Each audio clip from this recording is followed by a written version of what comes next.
Oh, sup, welcome to Tales Tomorrow. I'm Morrow, your storyteller for today, and with me we have some more RPG horror stories. I still have a lot of emails to go through from last year for RPG horror story submissions, so I am sorry I didn't get through that. I'm gonna finally start going through all the RPG horror story emails and try to do them little by little, bit by bit. Also, I have received some cute fan art lately. Even if you don't want to submit a horror story submission, you want to submit like a doodle or something, you just use the email down description below. I mean, it's up to you. But anyway, we're gonna get to the first RPG horror story for today.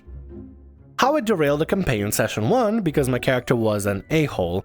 I will start the story off with an admission. I am an a-hole, but I do not go out of my way to do it, but I am one. We're playing 3.5 with a mix of homebrew and Pathfinder using the conversion table. Honestly, it takes a lot of guts to admit that you were like the problem or you were the a-hole and stuff. There are moments where I think it's fine to be the a-hole if you're being an a-hole to somebody else, right? If somebody is being a complete like butthole, like you have a DM that is power gaming, controlling, forces your character in situations that you didn't consent to and stuff like that. If you decide to be a little bit of like a pain in the ass for the bad DM, then I mean, two wrongs don't make a right, but at the same time, I don't know. It's a bit of a slippery slope when it comes to being an a-hole. You gotta be an a-hole to a certain level, but it does take guts to admit if you've done something wrong. The cast: me, human wizard who wore a mask and had a charisma of 3.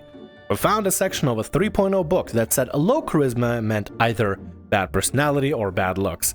I went with both. This is of minor relevance. Joka, my twin brother and a monk who had taken a vow of poverty. Any money he got would only be used for the party and never on himself. Red Jewish Moose, a friend whose character I can't remember the name of, but was a mercenary and steampunk Iron Man from a D&D book about steamwork items. Please tell me he was like a moose folk or something. A moose folk character would be so dope to do. For real, moose are pretty cool. The other players, our 2 female players, were left out because they asked not to be mentioned in the story. They're feeling squeaked by the cringe of the characters at the time. This was about 15 years ago, so I get it. And worst of all, Argonaut, both a DM and vampire pretty boy DMPC. That's better than everyone and can talk too much. I will use Argo for the DMPC and Argonaut for DM. Now, the tale. Our characters started in town, separated doing some shopping and role-playing, bumping into each other while the DM finished setting up the town map on the table. We had some decent roleplay, as I was playing a mage who was looking for the tavern but kept getting turned around and running into a monk who was trying to meditate and ask him for the same direction over and over. The monk took pity on me and kinda led my wizard to the tavern where the mercenary was guarding 2 women who seemed afraid of anything new. As we all managed to get to the tavern, we decided to meet there instead of the center of town because we wanted the familiar setting, classic for a reason. Once we had made it clear we were done and wanted to get a move on, the DM had Anne burst into the tavern. I don't know who Anne is, but enter Argo, pretty boy vampire. His blonde hair glistening in the sunlight as his black cape contrasting with his alabaster skin. His red eyes burn, making all the ladies swoon a bit as he stops to catch his breath. Nope! Joka punches me in the arm so hard I think he bruised the bone. Argonaut, continue. Argonaut haven't even stopped his monologue, he just keeps on going. He continues on about how good looking his vampire was and how women were hanging on his every word. There's nothing more classic than DMs just like swooning over their own DMPC. Honestly, I don't know what it is. I feel like some DMs just have such an infatuation and the idea of trying to paint their DMPCs being this magnanimous, incredible, coming in and making everybody swoon over the alabaster skin, those suave looks, those sexy attire. I feel like sometimes some DMs are just too horny for their DMPCs. Not actually tell us why he burst in until I had my wizard walk up and ask how an undead like him was walked through the sunlight. This got a reaction that I wasn't expecting because it outed a secret of my character. You fugly bitch, how dare you speak to me like that? I've lived long, but your homely visage is enough to turn even the strongest man to stone. The party were all scratching their heads as I had described my character as wearing a clay mask with lots of white wolf fur, being bandaged on exposed skin, not covered by her dress and travel cloak. Argonaut just scoffed and moved on. A dragon was on its way and would be there to attack soon. Right on cue, the tavern roof is ripped off and we're outside fighting a dragon. Whoa, hold on, whoa, a dragon now? So we have pretty boy vampire, suddenly dragons.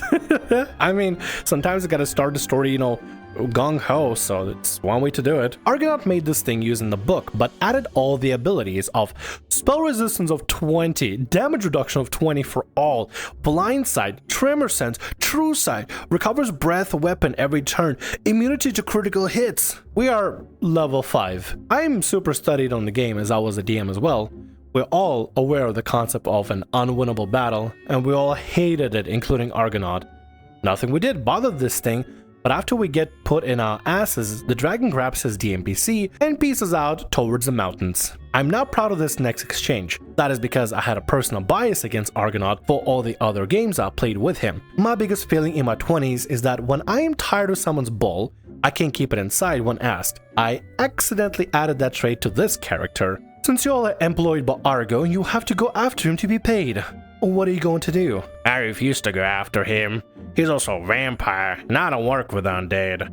I was not contracted to him because I did not sign anything. I agreed to get the dragon to leave and do not wish to do that. You weren't employed to him, but I was, and so were the 2 ladies I'm with. He's paid us to protect him as well. Nope, dragon too strong. I don't like him. He has done nothing to make me like him, nor has he given me a reason to follow him. What can I do to make you give up this fool's errand and leave him to his demise? Nothing. I'm not paid to think, I'm paid to provide a service. Just glares and then realizes something. I'm glaring at you, but the mask makes being passive-aggressive and deadpan snark impossible. Joka walks over and presses a gold into Red's hand. I'm paying you not to give a fuck. Player punches me in the arm again because he warned me before to play nice. Okay, new contract established. We ended the game there and never resumed because Argonaut blew up about us not saving his super awesome NPC. Okay, in this situation, in this moment, with how incredibly just so self-imposed and so self-important Argonaut was with their character Argo, I think this is a fine example of where it's probably more okay than not to be a little bit of a butthole. The guy comes in saying like, oh, here's my character so cool and suave and epic. Like, I get it if you want to make the DMPC look important, but fewer words leave a lot of mystery. Don't go so hard into them about how everybody swoons over them and blah blah blah blah. Let it be described normally. Less is more in the situation. Moral of the story is your character, your epic DMPC, your super awesome, sexy, swooning, just badass, incredible edgelord DMPC, not everybody is going to like. Don't go so hard into describing them and monologuing while people should be playing and actually having fun. Don't gas up your own DMPC. Let the party gas them up. Don't gas up your own DMPC. If the party likes them, they like him. If they don't like him, they don't like them. You can't force somebody to like your DMPC. Thank you so much, Dwayne "The Rock" Johnson, for submitting. Let's get to the next story for today. Hey Morrow, this is Sakura Khan coming to you to send my second story submission to your channel. Unfortunately, at the time I'm sending this, I am going through a loss. I'm kind of just going to be taking a break from YouTube for a while. When I come back, I hope it's where I'm at a good mind space and I can hopefully enjoy listening to more stories from you. Have a safe and happy weekend, and I hope you and your fellow Morrows roll those nat 20s. Oh, that's been from like November. I am so sorry, Sakura Khan. I hope you're feeling better and I hope you do much better. It's not that I don't mean to check emails, it's just I had a lot of things going on around that time as well, so I uploaded videos mostly because to keep my own sanity in check. And that's kind of what I did. Anyway, let's get to the story. You're a slave now, get over it. Trigger warning, small mention of not safe for work and strong language. Tried censoring most of them. You've been warned. Hi guys, Sakura Khan here. I'm here to submit a horror story that took in September this year. I play a male half-elf fighter named Locke. His TLDR story is that he was captured and branded by my PC's BBEG. Locke would fight the many battles for years until he found a perfect chance to escape. Prior to this, Locke is searching for the person of people responsible for his false imprisonment to clear his name. The other players I'll introduce as their class, there really one or two have actual dialogue here. Nonetheless, I'll get the backstories and short summaries. The male Dragonborn cleric, Kragan, is looking for an ancient sword that was taken from his church's inventory. Our human warlock, Artemis, is a sworn lover to the goddess of pain, now looking to pass his patron's wishes to others. He makes it clear he speaks like a spoiled rich brat. Mounted dwarf barbarian, Sergius, who speaks like a total Chad, wants to find his lost daughter. And our elfling, homebrew elf with halfling feature, Rogue Sabelle, simply wants to find a forever home after losing her village to pillaging. Session 0, we introduced ourselves as a group. You're all meeting for the very first time in a tavern. The barmaid is serving drinks and food for a discounted price, thanks to a special they're having tonight. What do y'all do? Do I see any capable fighters to join me on a quest? You see a man with long blonde locks fiddling with a crystal tapped on his necklace, a warlock. A bearded dwarf is playing with his lute to entertain the patrons, barbarian, and a halfling cleaning the bar for coins, rogue. Then there's a man who's sitting at the window, drawing on his journal, me, the fighter. Reminder, the man stands out quite well like yourself. He has red hair and marking under his eye, almost like a bloody tear. He carries around a rapier and seems pretty occupied in his journal. Since you're starting initiative first, what do? I'll go first to the red-haired man. Nice to meet you, sir. My name is Kragan, and I'm searching for allies to join me on a quest. I couldn't but notice you're armed and figure you experienced. I could be. What's your mission, cleric? Locke could tell what he was based on Kragan's vestment and cross around his neck. No normal civilian would come into a tavern dressed in pearly whites after all, so no metagaming. Let me explain. I'm looking for a holy blade known as a rue. It was stolen from our church. I was tasked to recover it safely. Do you know who claimed it? Not yet, but I feel like I'm getting close. I'll need only a party to help me along the way. No man can achieve a strong feat by himself, especially of this caliber. I don't do well with fanatics. Context, Locke isn't religious, so as far as he knows, he thinks Kragan will try to convert him. Ah, so you do not believe in gods? Fair. In any case, I won't riddle you with my goddess's beliefs until you're well ready to learn.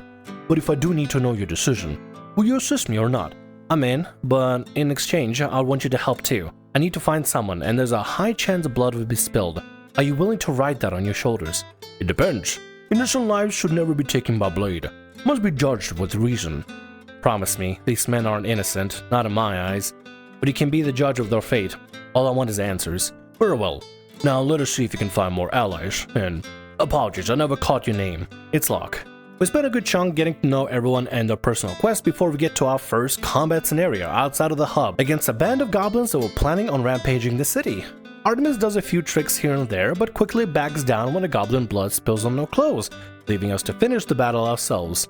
After that, we end Session 0 with us leaving the hub for good to venture on. That's a solid way to start Session 0. I need to start thinking of like my Session 0s, how do I want to plan that out? Time skip.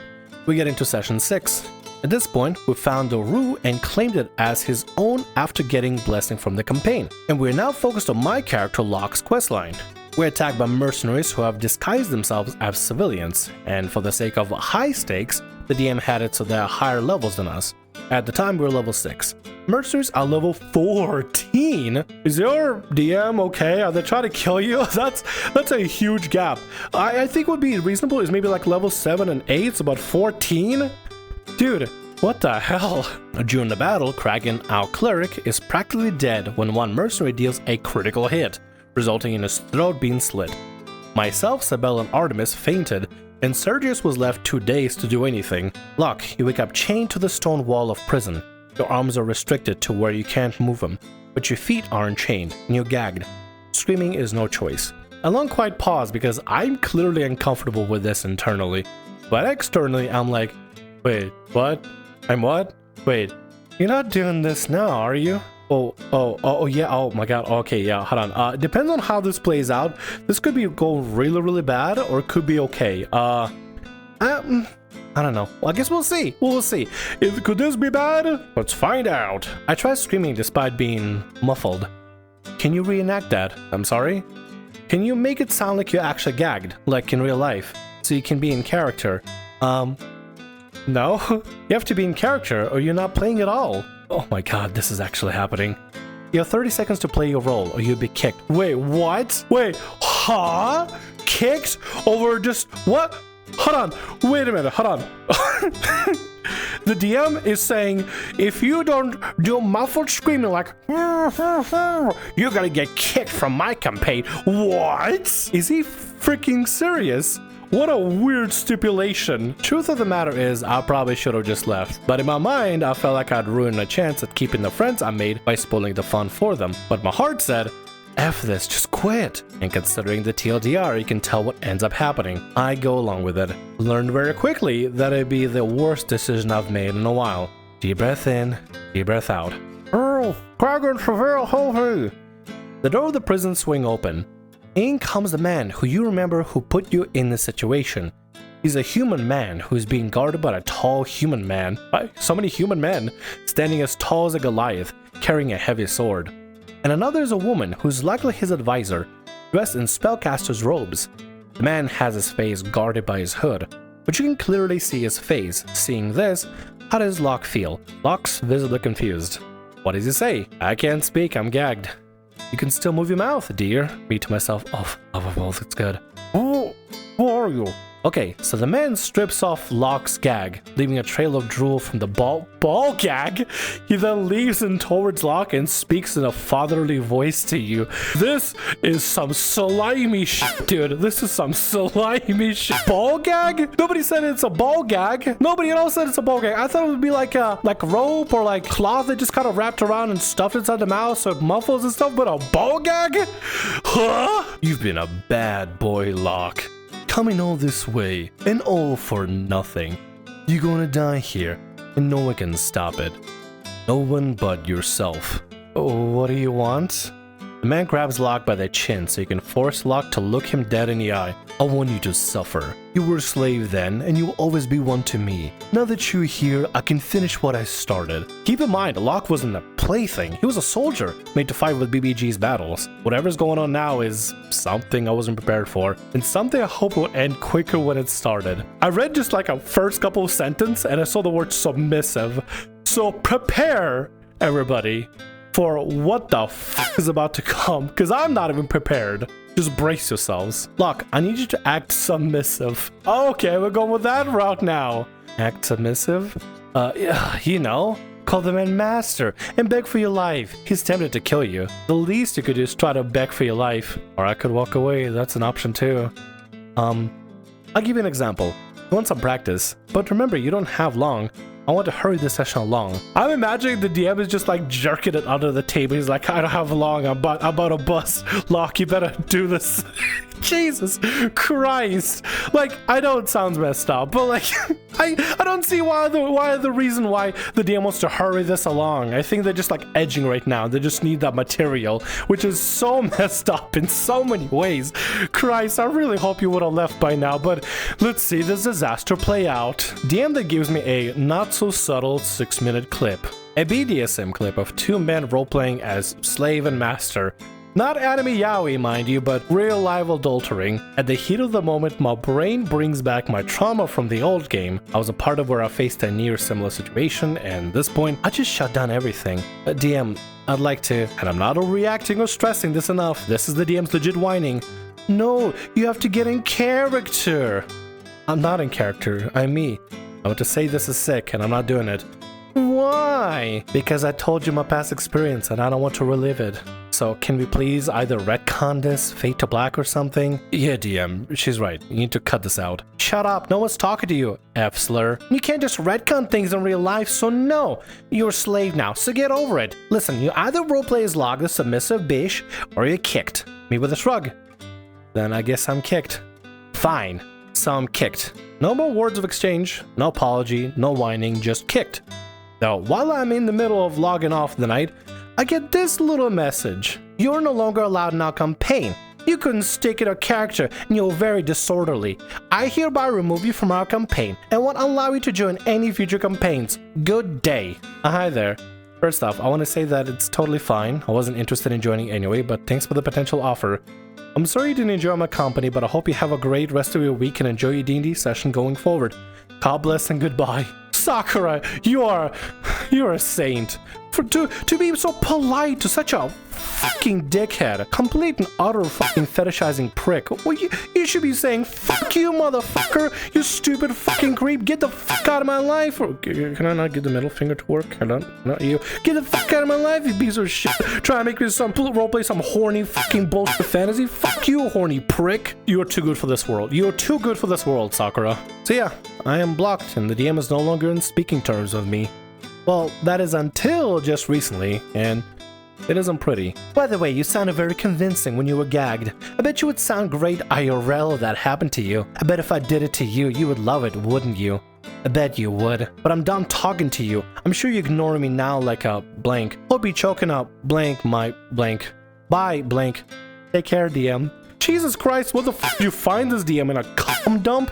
this DM is too horny for their good, and like tries to act like dominating people in general. Like, what the fuck, dude? Why do you tell this to people? Why do you tell? Actually, no, you know what? As somebody who been around the VR chat roleplay scene, I've seen some really sick shit that people would say. People that are running these sort of roleplays and stuff, they would say some really sick shit and say some really fetishizing shit. So I've been around the block. I can understand why somebody in place of power, or I guess leadership, or that kind of DM position let themselves do that sort of thing. It's so fucked up. It's horrible, dude. Jesus Christ. Don't do this. If you're a DM of anything, DM, GM, storyteller, whatever the fuck, don't talk to your players like this. Do not talk to your players like this. This is so beyond disrespectful. Don't just put fetishes in your game. Just don't do that. Don't fucking put ball gags in your game as a surprise ball gag. Unless the player is okay with that and the rest of the group are okay with that, do not put weird fetish into your game. Just don't. And if you find yourself in these sort of situations and you're extremely uncomfortable, peace out. It's not worth it. None of it is worth it. Just get the fuck out of Dodge before it becomes a bigger disaster than it already is. Anyway, I've made this longer than it should be. Again, I'm not speaking with the DM anymore, and I'm happy to say that the other players decided to invite me to another server they joined to play D&D and other TTRPGs. In a recent campaign, Locke had completed his mission. I can retire him for good and move on to my next character, Barroom, the Goliath Oath of Redemption Paladin. But let's hope he doesn't have a horror story to tell. Until then, that's been my horror story, but I'm retiring for the night. Have a safe rest of 2023, people, and I'll catch you later. Bye for now. Edit 1. Had mentioned in a recent comment of the epilogue of this horror story, though this ended up happening after midnight before I wanted to put the story behind me for good. I did end up telling the party except Barbarian, since he had logged off at the time, about what the DM said. And as it turns out, the DM and Rogue are friends, and she admitted to the DM recording me during the interrogation scene with the BBEG. I asked her to get in touch with the DM so he can delete it, but she ended up blocking me too. God, imagine being so pathetic that you need to record wank material at your D&D game and try to force people to be part of the wank material. Listen, if you want to wank off, go wank off. Play fetish games, watch fetish stuff, do whatever you want in private. Don't just force your people at a D&D table where you're here to play D&D, TTRPGs, or what have you. Don't force them into some sort of weird fetish situation just so you can get a wank or two. You absolute fucking cretin. Cretin. I think that's a perfect word for this. Absolute fucking cretin. But yeah, that happened. But again, I'm happy to say I'm trying hard not to let a bad apple stop me from enjoying the hobby again.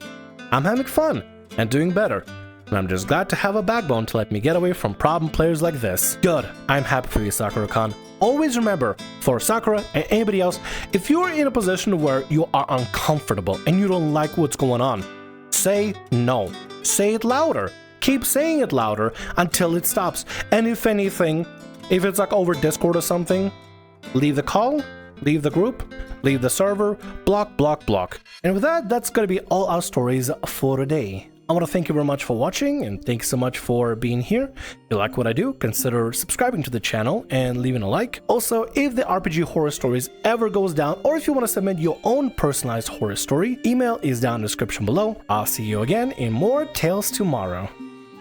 Bye-bye.